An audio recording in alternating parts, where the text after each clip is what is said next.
2026 সালে শিক্ষার্থীদের ওপর শিক্ষা মন্ত্রণালয়ের অমানবিক বৈষম্য, শিক্ষামন্ত্রীর নেতিবাচক মন্তব্য এবং বৈরী আবহাওয়ায় এইচএসসি পরীক্ষা নেয়ায় দেশের বিভিন্ন স্থানে বিক্ষোভ করেছে শিক্ষার্থীরা। এতে শিক্ষামন্ত্রীর পদত্যাগও দাবি করেন তারা। প্রতিনিধিদের তথ্যচিত্রে আরও জানাচ্ছেন মিশাল বিনতে আনোয়ার।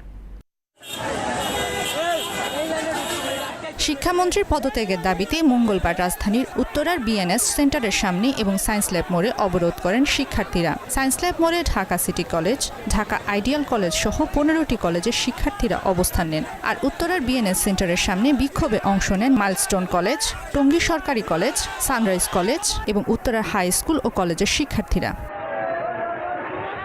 শিক্ষার্থীদের উপর শিক্ষা মন্ত্রণালয়ের অমানবিক বৈষম্য এবং শিক্ষামন্ত্রীর নেতিবাচক মন্তব্যের বিরুদ্ধে সাতক্ষীরায় মানববন্ধন করেছে শিক্ষার্থীরা। কর্মসূচিতে বিভিন্ন শিক্ষা প্রতিষ্ঠানের শিক্ষার্থীরা অংশ নেন। আমাদের উপর যে জুলুম এবং স্বৈরাচারী পন্থা এই শিক্ষামন্ত্রী করছে তার দ্রুত ছাড় চাই এবং এই প্রশ্নপত্রের একটা বিষয় যে অভিন্ন প্রশ্নপত্র হওয়ার ফলে স্ট্যান্ডার্ড মানের থেকে জঘন্য লেভেলের প্রশ্নপত্র করতেছে। একই দাবিতে বগুড়ায় বিক্ষোভ করেন শিক্ষার্থীরা।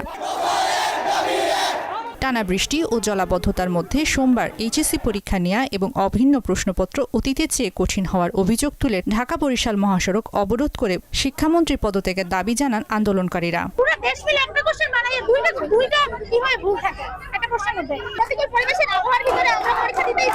বইয়ে পর্যন্ত কোশ্চেন আমরা খুঁজে পেতেছি না, আমাদের পরীক্ষার হলে রীতিমতো কান্না করার মতো আমাদের অবস্থা। চট্টগ্রাম শিক্ষা বোর্ডের সামনে জড়ো হয়ে বৃষ্টি ও জলাবদ্ধতার মধ্যে এইচএসসি পরীক্ষা চালিয়ে যাওয়ার প্রতিবাদে চট্টগ্রাম সড়ক অবরোধ করে বিক্ষুব্ধকারীরা।